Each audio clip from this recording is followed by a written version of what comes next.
এখন প্রশ্ন আসতে পারে যে হুজুর নবীজির বংশধর ফির কেমনে হইল? নবীজির তো ছেলেই ছিল না। বংশধর বাড়ে কোথায় থাকে? বাবা থেকে আসে না? বাবা থেকে বংশ বাড়ে না মায়ের থেকে বংশ বাড়ে? বংশ হয়তো বাবা থেকে।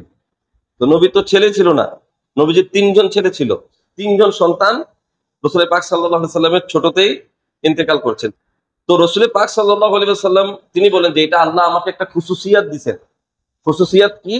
যে অন্যান্য মানুষের বংশ বাড়ে বাবা থেকে, আর আমি রসুলুল্লাহর বংশ বাড়বে আমার মেয়ে থেকে।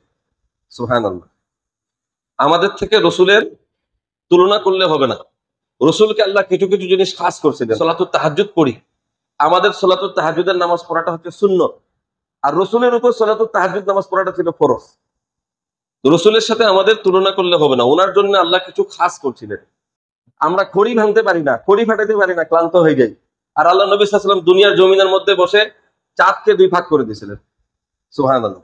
তো রসুলের সাথে আমাদের তুলনা করলে হবে না। আল্লাহ নবী খুশুসি ছিল যে আমাদের পরিবার বাড়ে হচ্ছে বাবা থেকে, আর নবীজির পরিবার বাড়ে, আল্লাহ নবী সাল্লাল্লাহু আলাইহি ওয়াসাল্লামের পরিবার বাড়ে হচ্ছে তিনার মেয়ে থেকে, ফাতেমাতুজ জাহরা রাদিয়াল্লাহু তাআলা আনহা থেকে।